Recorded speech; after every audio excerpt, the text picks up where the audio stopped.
The Pearl of Love by H.G. Wells. Read by Krista Zaleski. The Pearl of Love.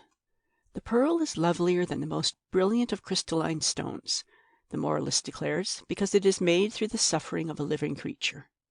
About that I can say nothing, because I feel none of the fascination of pearls.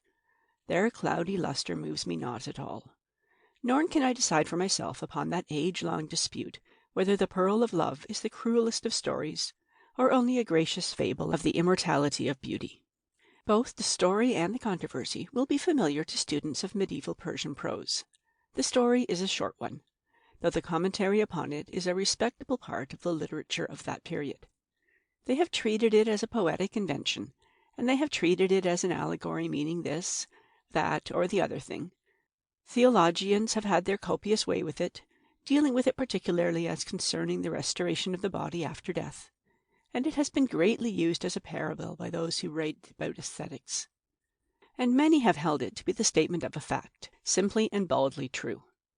The story is laid in North India, which is the most fruitful soil for sublime love stories of all the lands in the world. It was in a country of sunshine and lakes and rich forests and hills and fertile valleys, and far away the great mountains hung in the sky, peaks, crests, and ridges of inaccessible and eternal snow. There was a young prince, lord of all the land, and he found a maiden of indescribable beauty and delightfulness, and he made her his queen and laid his heart at her feet. Love was theirs, full of joys and sweetness, full of hope, exquisite, brave, and marvelous love. Beyond anything you have ever dreamt of love. It was theirs for a year and a part of a year, and then suddenly, because of some venomous sting that came to her in a thicket, she died. She died, and for a while the prince was utterly prostrated. He was silent and motionless with grief.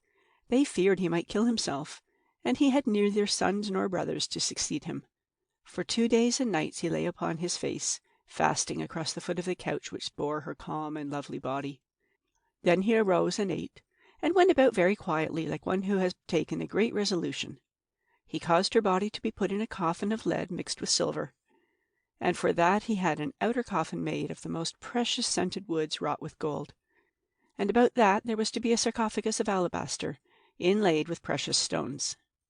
And while these things were being done, he spent his time for the most part by the pools, and in the garden houses and pavilions and groves, and in those chambers in the palace where they two had been most together, brooding upon her loveliness. He did not rend his garments, nor defile himself with ashes and sackcloth, as the custom was, for his love was too great for such extravagances.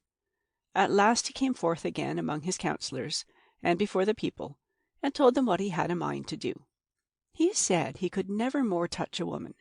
He could never more think of them, and so he would find a seemly youth to adopt for his heir, and train him to his task, and that he would do his princely duties as became him, but that for the rest of it he would give himself with all his power and all his strength and all his wealth, all that he could command, to make a monument worthy of his incomparable, dear, lost mistress.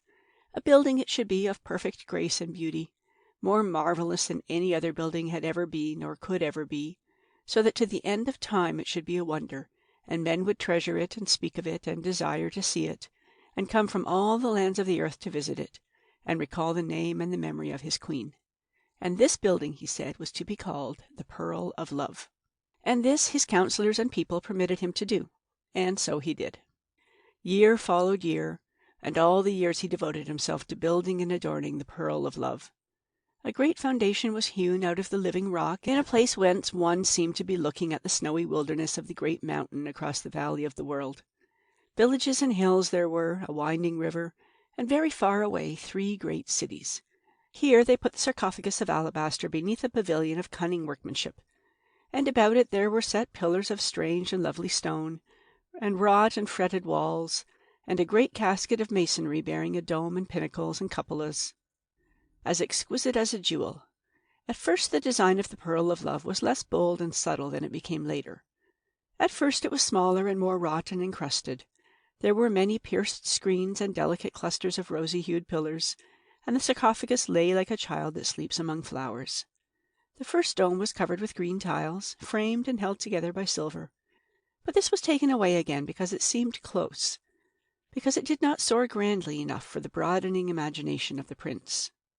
For by this time he was no longer the graceful youth who had loved the girl queen.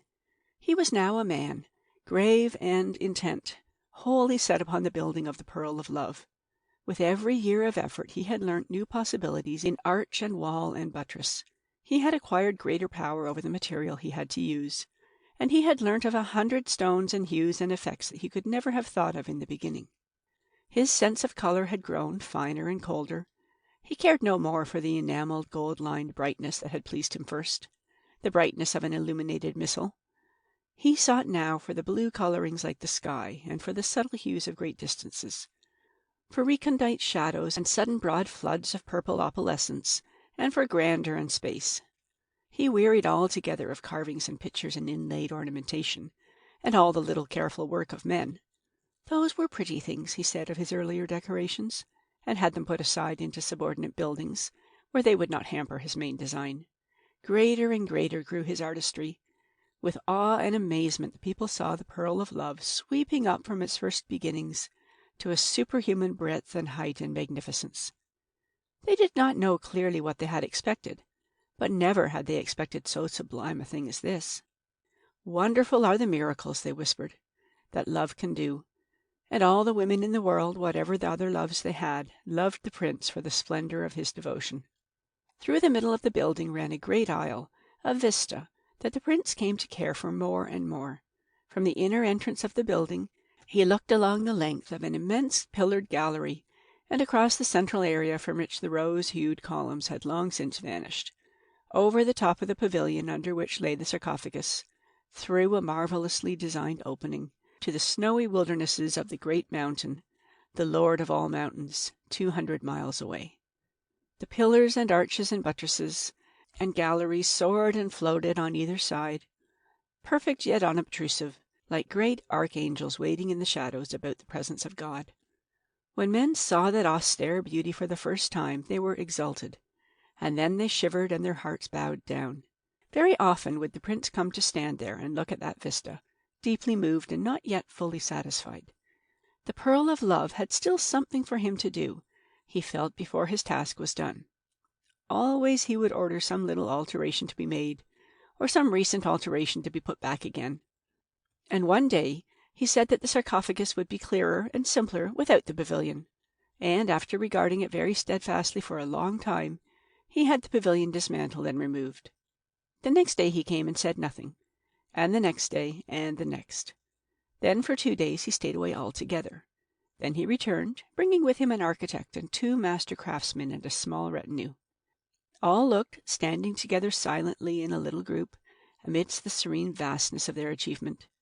No trace of toil remained in its perfection. It was as if the god of nature's beauty had taken over their offspring to himself. Only one thing there was, to mar the absolute harmony. There was a certain disproportion about the sarcophagus. It had never been enlarged, and indeed, how could it have been enlarged, since the early days?